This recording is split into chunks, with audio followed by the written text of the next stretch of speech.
और नागमणि जी का सबसे पहले उन्होंने ये डिक्लेयर किया है, मीडिया प्रेस में कहते हुए ओपन मन से कहा है कि अगर हमारी सरकार बनती है तो मैं मुसलमान को डिप्टी सीएम बनाऊंगा और पुलिस विभाग उनको मुसलमान के हाथ में दूंगा।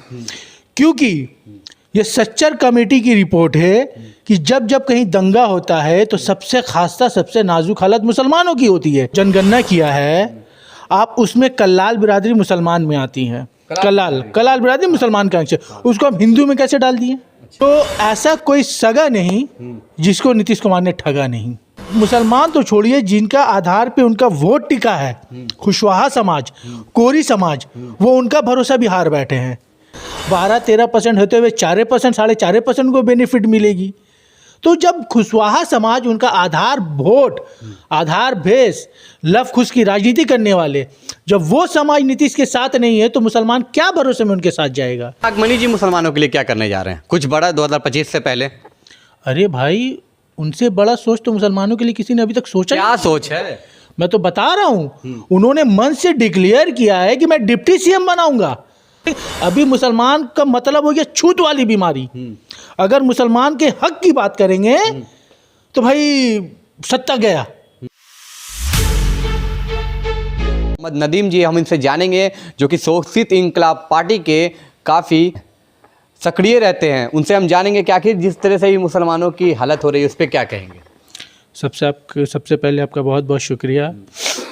देखिए, मुसलमानों की जो हालत अभी देश और प्रदेश में जो चल रही है बहुत ही चिंताजनक है, और इसमें मुसलमानों को सोचने की ज़रूरत है कि वो अपने हक के लिए क्या आवाज़ उठा रहे हैं। देखा जा रहा है कि कुछ बड़े जो कास्ट के जो मुस्लिम आते हैं, जैसे कि शेख, हाँ, खान, ये सब अति पिछड़ा से काफ़ी नीचे लेवल में आ गए हैं, जो सिर्फ नाम के जात में रह गए कि बड़े जात के लोग हैं, लेकिन उनकी जो हालत है वो खास्ता हो चुकी है। इस पे आप लोग क्या करेंगे अब? देखिए, मेरा मानना है जो कलमा में शरीक है वो मुसलमान हैं, और हर एक जो कलमा में पढ़े, क्योंकि आप मोहम्मद सल्लल्लाहु अलैहि वसल्लम ने किसी को ये नहीं कहा कि आप सैयद है, शेख है, खान है, पठान है। सब देश का बहुत दुर्भाग्य है कि 2014 के बाद में जो मुसलमान की स्थिति हुई है मौजूदा हालात में, बहुत सोचने वाली ज़रूरत है। मैं सिवान गया था दौरे पे, वहाँ पे एक मीडिया बंधु ने मुझसे सवाल किया था कि मुसलमानों की इतनी खास्ता हालत जो है, इतनी नाजुक हालत होने का कारण क्या है? मैंने स्पष्ट रूप से कहा था कि मुसलमान अपना दुश्मन खुद है। क्योंकि आज पूरे बिहार में सबका एक न एक लीडर है। जिसका 1.5% है उसका भी लीडर है, जिनका 2% है उनका भी लीडर है, जिनका आधा % है उनका भी लीडर है। लेकिन मुसलमान आज पूरे प्रदेश में 22%, 24% रहते हुए एक लीडर नहीं बनाए। क्यों नहीं? आपने राजद के पीछे गए, लालू यादव जिंदाबाद किया, नीतीश कुमार जिंदाबाद किया, तो क्या ऐसी कमी रहेगी मुसलमान में जो 22%, 24% होने के बावजूद भी एक लीडर नहीं खोज पा रहे हैं? और मुसलमान को लीडर की बहुत ज़रूरत है, उनका मार्गदर्शन करने वाले एक लीडर की ज़रूरत है। और मैं दोषी मानता हूँ मौजूदा सरकार को और पिछले सरकार को भी, जिन्होंने सिर्फ मुसलमानों का यूज़ किया, इस्तेमाल किया और नैपकिन की तरह इस्तेमाल करके फेंक दिया है। तो क्या लगता है मुसलमान एक होंगे? क्योंकि एक तरफ AIMIM जो दावा करती है मुसलमानों की पार्टी, दलित पिछड़ा की पार्टी, लेकिन कहीं ना कहीं मुसलमान उन पे भरोसा नहीं कर रहे हैं। दूसरी तरफ RJD कहते हैं कि मुसलमान मेरे तरफ है, कुछ JDU के लोग कहते हैं कि मुस्लिम मेरे तरफ है। लेकिन मुस्लिम कहाँ एक तरफ है? ये भी सोचने वाली बात है कि चुनाव के टाइम में सब मुसलमान का वोट लेते हैं, लेकिन चुनाव के ख़त्म होने के बाद मुसलमानों की गिनती नहीं होती है। लोग कहते हैं कि हमको मुसलमान वोट ही नहीं देता है। क्या कहेंगे इस पर? देखिए, मुसलमान को जो है ना, सब लोग मुंगेरी लाल का सपना दिखाते हैं। मुसलमान को जितनी भी पार्टी है, आज आप बताइए, जो 1.5%, 2% वो आज कुर्सी में विराजमान है, नीतीश कुमार जी, वो बोलते हैं मैं सेकुलरिज्म की बात करता हूँ, और वहीं उनके साथ में एनडीए गठबंधन में रहते हुए सम्राट चौधरी जी ये कहते हैं कि मैं सुल्तानगंज का नाम बदल दूंगा। तो क्या चीज़ है सेकुलरिज्म का पार्टी, क्या चीज़ का सेकुलरिज्म माइंड? और आपको जब चुनाव आती है तब मुसलमान बहुत प्यारे लगते हैं, तब तो ऐसा लगता है कि मुसलमान से हित कोई है नहीं। रमज़ान के मौके पे नीतीश कुमार जी हो या आरजेडी के जितने भी बड़े नेता हो, टोपी लगा के इस कदर दावत इफ्तार में जाते हैं कि कितने बड़े नमाजी और ईमान वाले हैं, और वहीं जहां हक दिलाने की बात होती है सब टाई फीस। अरे आप अगर मुसलमान के हितैषी हैं, उनको मानते हैं कि मुसलमान आपके लिए एकजुट हो, तो आप मुसलमान को डिप्टी सीएम क्यों नहीं डिक्लेयर करते हैं? सबसे पहले मैं शुक्र अदा करता हूं हमारी पार्टी का और नागमणि जी का।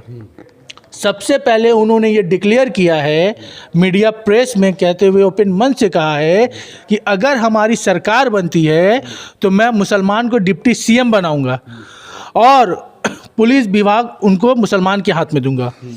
क्योंकि ये सच्चर कमेटी की रिपोर्ट है कि जब जब कहीं दंगा होता है तो सबसे खासा सबसे नाजुक हालत मुसलमानों की होती है, और जितने भी प्रदेश में जो मुसलमान के हितैषी बनते हैं, सच्चर कमेटी के लिए किसी ने आवाज़ नहीं उठाई। सिर्फ पूरे बिहार में मात्र एक ऐसी पार्टी है, शोषित इनकलाब पार्टी, जिन्होंने धरना प्रदर्शन देने का काम किया है सच्चर कमेटी की रिपोर्ट लागू करने के लिए। कुमार जी को चाहिए अभी इस वक्त कि मुसलमानों को अपने तरफ करने के लिए, मुसलमान के हित के लिए काम करें। आपने जनसंख्या जो जनगणना किया है, आप उसमें कल्लाल बिरादरी मुसलमान में आती हैं। कल्लाल बिरादरी मुसलमान का अंश है, उसको आप हिंदू में कैसे डाल दिए? ये क्या मुसलमान का संग में आप न्याय कर रहे हैं? और नीतीश जी का तो क्या कहना है, मतलब इस टॉपिक में मैं उनके बारे में क्या ही बताऊं कि जो ऐसा कोई सगा नहीं जिसको नीतीश कुमार ने ठगा नहीं। अब यही चंद शब्द आप समझ जाइए कि क्या मैं बोलना चाह रहा हूं। वो इस कदर की राजनीति, गंदी राजनीति कर रहे हैं कि वो मुसलमान तो छोड़िए, जिनका आधार पे उनका वोट टिका है, खुशवाहा समाज, कोरी समाज, वो उनका भरोसा भी हार बैठे हैं। उनके संग भी इन्होंने गद्दारी करने का काम किया है। तो जब उनका अपना आधार वोट, उनका संयुक्त समाज जिसके आधार पे वो वोट लेके सीएम बने हुए हैं, जब वही उनके साथ नहीं है तो मुसलमान क्या भरोसे में उनके साथ जाएगी? अच्छा, कोयरी आक्रोश महारैली जो गांधी मैदान में होने जा रहा है, कितने लोग आएंगे उस पर? देखिए, ऐसा है कि कोयरी महा आक्रोश रैली में मैं भी अपने माननीय नेता नागमणि जी संग में दौरे पे घूम रहा हूँ, और ये देख रहा हूँ, महसूस कर रहा हूँ कि मास स्केल में, मैं चुटपुटिया नेताओं की बात नहीं करता जो वहाँ पे नीतीश कुमार के यहाँ चमचागिरी करके गुलामी करते हैं, मैं उनकी बात नहीं कर रहा। मास स्केल में वाकई में कोयरी के अंदर आक्रोश है, जो खुशवाहा समाज है उसके अंदर आक्रोश है। क्योंकि पूरे बिहार में खुशवाहा समाज का ये मानना है कि हमारी जनसंख्या 12 से 13% है, और नीतीश सरकार ने गंदी राजनीति के तहत उनका संख्या 4 से 4.5% कर दिया है। और ये नीति बनाई है, डेंजरस चीज़ क्या है कि उन्होंने ये नीति बनाई है, पॉलिसी बनाया है कि जिसकी जितनी जनसंख्या भारी उसकी उतनी हिस्सेदारी। तो इससे तो उनका समाज का गला कट जाएगा भाई, उनका राजनीतिक हत्या हो जाएगा। 12-13% होते हुए 4%, 4.5% को बेनिफिट मिलेगी। तो जब खुशवाहा समाज, उनका आधार वोट, आधार बेस, लव खुश की राजनीति करने वाले, जब वो समाज नीतीश के साथ नहीं है तो मुसलमान क्या भरोसे में उनके साथ जाएगा? तो अब मुसलमान को जितना बेवकूफ़ बनाना था बना चुकी सभी सरकारें, अब मुसलमान बेवकूफ़ बनने वाली नहीं है। अच्छा, नागमणि जी मुसलमानों के लिए क्या करने जा रहे हैं? कुछ बड़ा 2025 से पहले? अरे भाई, उनसे बड़ा सोच तो मुसलमानों के लिए किसी ने अभी तक सोचा क्या सोच है? मैं तो बता रहा हूँ, उन्होंने मन से डिक्लेयर किया है कि मैं डिप्टी सीएम बनाऊंगा। कोई हिम्मत है किसी नेता में? सब देख रहे हैं अगर मुसलमान के बारे में कुछ बोले, अभी मुसलमान का मतलब हो गया छूत वाली बीमारी। अगर मुसलमान के हक की बात करेंगे तो भाई सत्ता गया।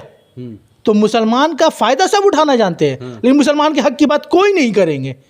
क्योंकि अभी जो देश में माहौल चल रहा है, उससे अगर मुसलमान के बारे में आप अगर कुछ अच्छा बोल दिए तो आप हो जाइएगा देशद्रोही। मलाई खाना जरूर चाहते हैं लेकिन दूध उबालना नहीं चाहते हैं, क्योंकि दूध उबालेंगे तो हाथ जलेगी, और मलाई बना रहे तो पकड़ उठाएंगे, खा लेंगे, चाहे नीतीश बाबू हो या आरजेडी वाले हो। क्या नाम हुआ आपका? जी, मेरा नाम हुआ सैयद मोहम्मद नदीम।